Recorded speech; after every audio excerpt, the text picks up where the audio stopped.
મજામાં છો ને? હું પણ મજામાં છું, તમે પણ મજામાં જ છો. તો આજે આપણે ઉપવાસ હતો તો બપોરે આપણે સૂકી ભાજી બનાવી હતી. પછી હવે બપોરે સૂકી ભાજી હોય તો રાતે પણ સૂકી ભાજી નો ભાવે ને, તો આપણે હવે એનો યુઝ કરીને વેસ્ટમાંથી બેસ્ટ બનાવશું.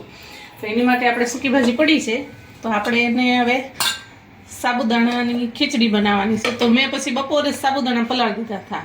એક નાની વાટકી ભરીને સાબુદાણા છે એ પલાળી દીધા ને આવી રીતે છૂટા છૂટા. તો હવે આપણે આપણું તેલ મૂકી દીધું છે. આપણું તેલ ગરમ થઈ ગયું છે. એમાં આપણે થોડું રાઈ જીરું નાખી દઈશું. એ રીતે પછી બપોરે તે સૂકી ભાજી હતી, પછી ક્યારે ખાઈ તો ક્યારે ન ભાવે ને, બે ટાઈમ. એટલે અમે એક નવીન બનાવી નાખી, તમને પણ આઈડિયા આવી જાય એવી રીતે. રાઈ જીરું ફૂટી ગયું છે. હવે હિંગ નાખી દઈશું ને આ લીમડો છે લીલો નાખી દઈશું, મીઠો લીમડો ને ટમેટા ને લીલા મરચા એ બે નાખી દઈશું.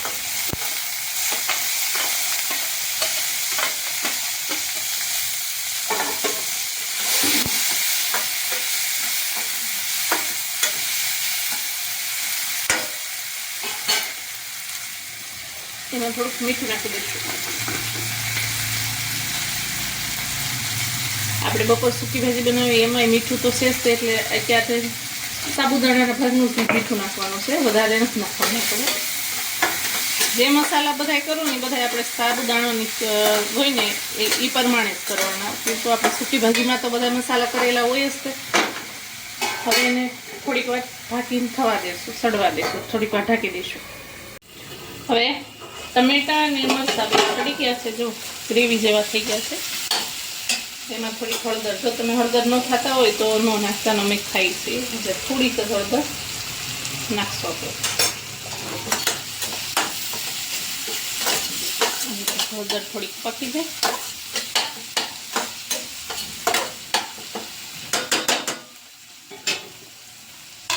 હવે એમાં જે આપણે સૂકી ભાજી છે ને એ નાખી દઈશું.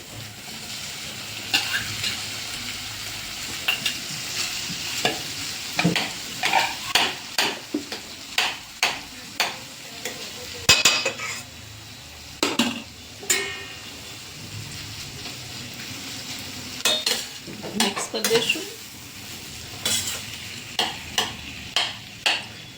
આ જે સૂકા મરચાં નાખેલા હોય ને એ બહાર કાઢી લેવાના.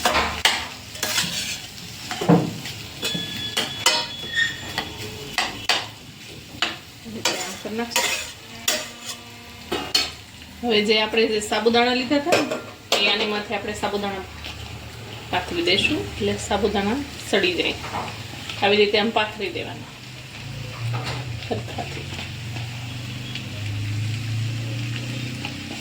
જો સાબુદાણા પલાળો ને, હે મારામાં છે ખીચડીની રેસીપી, કેવી રીતે સાબુદાણા પલાળવાના એ પ્રમાણે તમને, એટલે છૂટા છૂટા એ રહીને પલળી જાય. તમે જોજો, આ તો સૂકી ભાજી પડી હતી તો મેં કીધું તમને એક આઈડિયા મળી જાય.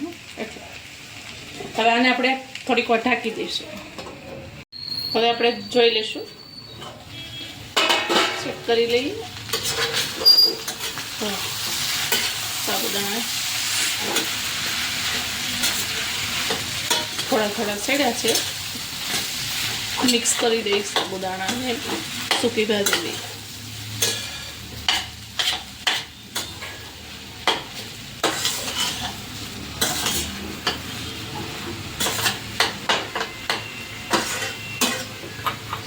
હવે એની ઉપર આપણે કાળા મરીનો પાવડર નાખી દઈશું.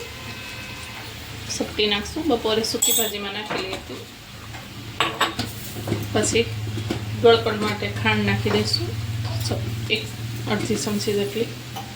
ને આ શેકેલા સિંગદાણાનો ભૂકો છે એ નાખી દઈશું. તો બધું મિક્સ કરી દઈશું. આવી રીતે બધું મિક્સ કરી દેવાનું છે.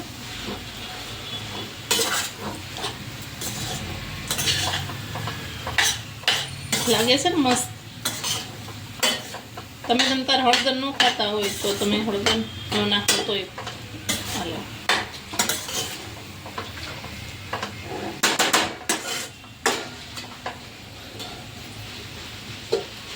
હવે તૈયાર થઈ ગઈ છે. આપણે હવે અડધું લીંબુ છે એ નીસવી દઈશું. ગેસ જ્યારે તમે સૂકી ભાજી ને સાબુદાણા મૂકો ને સડવા ત્યારે તમારે ગેસ ધીમો જ રાખવાનો છે. ફૂલ ગેસ નથી કરવાના, ધીમા ગેસ જ કરવાનો. હવે આપણે ગેસ બંધ કરી દઈશું. ઉપરથી લીંબુ નીસવી દઈશું અડધું ફાટું.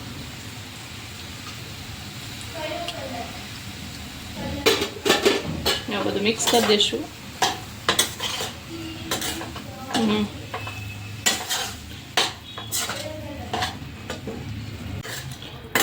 હવે આપણે ઉપરથી થોડાક લીલા ધાણા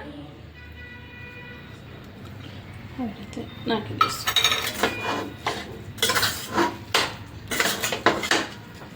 થઈ ગઈ ને મસ્ત આપણી સાબુદાણાની ખીચડી. આ આપણું વેસ્ટમાંથી બેસ્ટ થઈ ગયું. ફરાળ તૈયાર.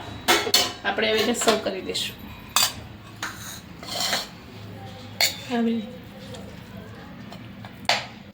ગરમા ગરમ આમે ગરમ ગરમ થઈ જાય ના આપણો ફરાળ ને આપણી સૂકી ભાજી છે એ પણ યુઝમાં આવી જાય.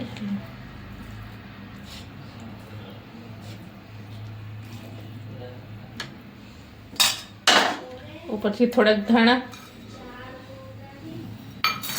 આ તળેલા દાણા છે, સિંગદાણા, એ નાખી દઈશું. તળીને લીધા છે. ને આ ફરાળી સેવડો છે એ ઉપરથી થોડુંક નાખી દેવું. તમે ભેળ બનાવી હોય તો પણ ભેળ પણ બની જાય. તૈયાર છે આપણી વેસ્ટમાંથી બેસ્ટ આપણી ખીચડી, સાબુદાણા ખીચડી તૈયાર છે. આપણી સાબુદાણાની ખીચડી. જો તમને મારો વિડીયો સારો લાગ્યો હોય તો લાઈક કરો, શેર કરો, સબસ્ક્રાઇબ કરો. જો તમારી ઘરે સૂકી ભાજી પડી હોય તો આવી રીતે તમે યુઝ કરીને તમે અલગથી ગરમ ફરાળ બનાવી શકો છો. ભલે મિત્રો, બાય.